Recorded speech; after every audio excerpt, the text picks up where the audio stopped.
I almost stayed stuck. Not because I didn't have dreams, but because I didn't understand what was blocking me. Then I read a book that gave it a name, The Upper Limit Problem. It explained everything. Why I kept self-sabotaging, why I could never seem to break through no matter how hard I worked. This book didn't just inspire me, it saved me. And today I want to show you why. Now, I know some of you are thinking, just tell me the book already. And I get it, we will get there in a minute. But I want to give you a bit of context first, because where I was in my life when I found this book is the reason that it hit me so hard.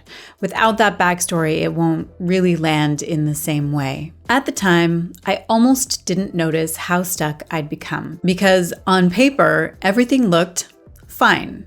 I was working full-time as a family doctor. I had 2 healthy boys, 8 and 13 at the time. A house, a routine, a life that looked completely respectable from the outside. But inside, I felt like I was slowly disappearing. Every day, I went to the clinic, sat in that same small exam room, and saw patients one after another, 15 minutes at a time. Each interaction felt like a quick fix. Patch them up, write the prescription, send them back out, knowing that they would probably be back in a few weeks with the same problem. And I remember thinking, this can't be it. This can't be all I'm here to do, handing out Band-Aids while ignoring the deeper wound underneath. The staff meetings at my clinic were even worse. Everyone else seemed energized and passionate and in their element. Meanwhile, I sat there quietly wondering why I felt like I was in the wrong room. Like I'd wandered into someone else's life and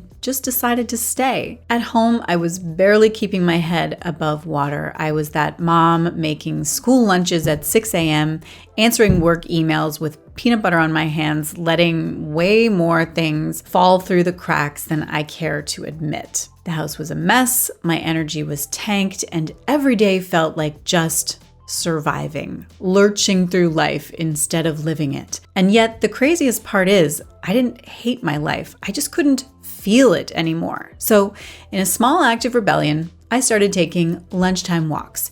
Even though I always had a ton of charting and paperwork waiting for me, I would force myself outside no matter the weather, just to breathe, to get a little space from the noise. I'd pop in my earbuds and listen to podcasts, anything that made me feel alive or curious again. And one day on one of those walks, I heard someone mention a book called The Big Leap by Gay Hendricks. I don't know why, but something in me just knew I needed it. So I downloaded it that afternoon on Audible, and that walk changed everything. If you've ever had that quiet suspicion that you're living the wrong version of your life, you might want to stick around for this, because what I learned from that book helped me to understand why I was stuck and how to finally get out of my own way. And by the way, if you want the full story of how I eventually left medicine, I will link that video right here. But for now, let's talk about the concept that started it all. So in The Big Leap, Gay Hendricks talks about something called the upper limit problem. And honestly, it explained so much about my life that I felt personally called out.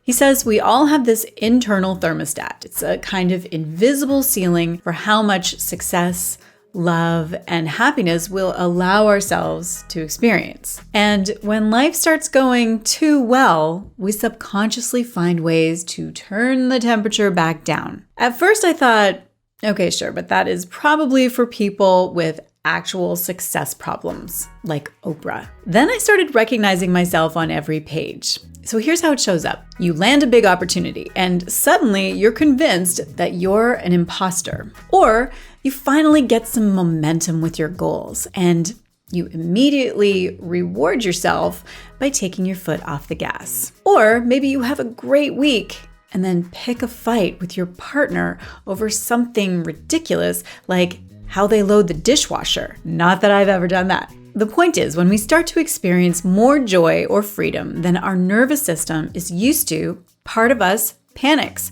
because good feels unfamiliar, and what's unfamiliar often feels unsafe. In 1978, psychologists coined a name for this: self-handicapping behavior. It's a defense mechanism. Basically, our brains would rather create a familiar problem than face the unknown of success. So we trip ourselves up just enough to stay inside what feels normal. And the wild thing is, I could see this everywhere once I knew what to look for. Like for me, every time something started to flow in my side hustle, the business that I was building, I would suddenly get this urge to overhaul everything. New website, new niche, new business plan. It was disguised as being productive, but really, I was afraid of what would happen if I just let things work. Or, and this one stung a bit, I would get physically sick right after a big milestone, like clockwork. Gay Hendricks actually calls that upper limiting through illness.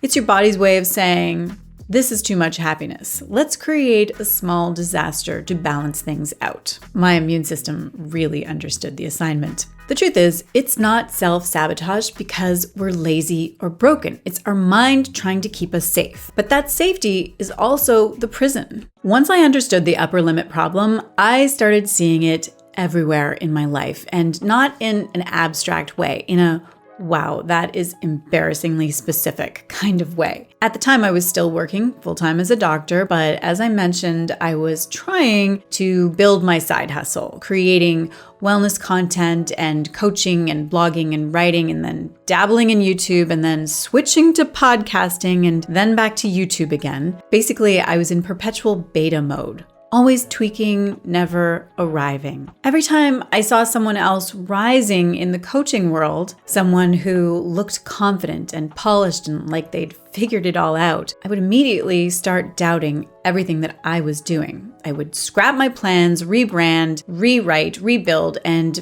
start again from scratch. It looked like strategy. It was actually fear wearing a productivity disguise. Then, whenever things did start to pick up, a few new clients or a bit more visibility, something would knock me back down. Sometimes it was just one tiny comment from my kids, like, "You forgot to sign the permission slip again," or "You're always working." Instant shutdown. I would convince myself that I was being selfish, that I was failing as a mom, and I would hit pause on everything. No more clients, no more projects, no more momentum. I would retreat into the comfort of not trying too hard. And here's where it really got me. There came a time when I was starting to get some traction outside of medicine. I had been invited to speak at a few community events, and people were starting to see me as a voice in wellness. And I remember thinking, maybe this is it. Maybe this is the direction that I'm supposed to go. And then I got offered a promotion. The clinic asked me to become the lead physician. It was flattering. It felt safe. And those little gremlins in my head started whispering, "You're a doctor. That's who you are. This other stuff, this coaching, this YouTube videos, that's just dabbling. Be serious. Stay where you belong." So I did what a responsible, rational adult does when faced with a calling and a comfort zone. I chose the comfort zone. I said yes to the lead physician role and no to the speaking gigs. I told myself I didn't have the time anyway, but really, I was afraid of outgrowing the version of me that everyone else expected me to be. And that's the cruel irony of the upper limit problem. It doesn't show up as fear. It shows up as logic, as good decisions, as responsibility. And before you know it, you have traded your expansion for belonging. That's the moment that I realized the ceiling wasn't coming from the world around me. It was coming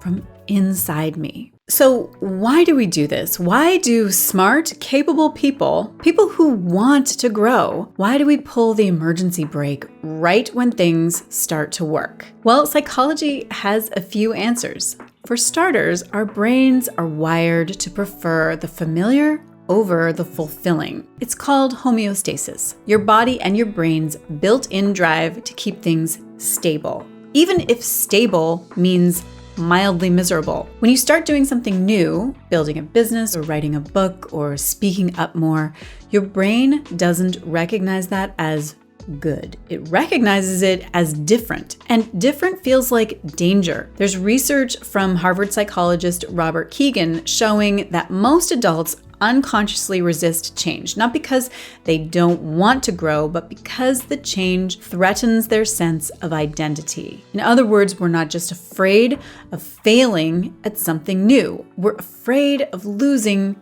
who we've always been. And that ties straight into Carol Dweck's work on mindset. Now, if you've spent your life building an identity around being the reliable one or the high achiever, stepping into something uncertain, creative, public, or self-expressive, it can feel like breaking your own rules. Because if your value comes from being competent, then growth, which by definition requires being bad at things for a while, that can feel like an existential threat. And here's where the brain chemistry adds insult to injury. Every time you take a bold step, your amygdala, that's the part of your brain that's responsible for threat detection, it lights up like, whoa, who authorized this? It floods your system with stress hormones, and your logical brain goes, aha, yes, see, proof that this is not safe. Your brain is basically that overprotective friend who means well, but keeps you from doing anything remotely interesting. But the good news is awareness interrupts the pattern. Once you understand that discomfort is not danger, it's growth, then you can start to expand your internal thermostat. And that's exactly what I started experimenting with next. Once I understood what the upper limit problem actually was, I started treating it like an experiment. Because it's one thing to know that you're self-sabotaging and another thing to stop doing it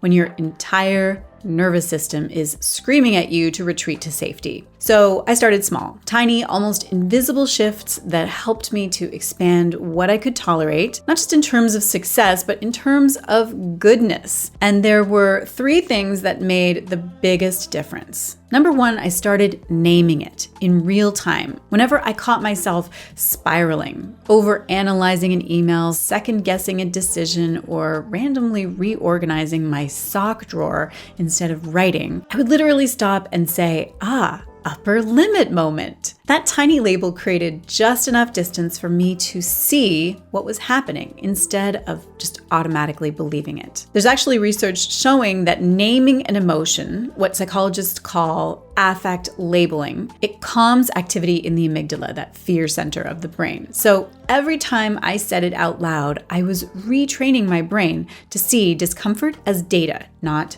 danger. And that awareness alone started to give me a little breathing room, a few seconds between the feeling and the reaction, which, by the way, is where every transformation begins. Number 2, I practiced expanding my capacity for good. This one surprised me because I thought that growth was about effort. Turns out it's also about allowing. When something good happened, a compliment, a breakthrough, a moment of ease, I noticed my reflex to immediately downplay it or move on. So instead, I started pausing and saying, what if I just let this feel good for 10 seconds longer? It sounds small, but it's actually rewiring your baseline.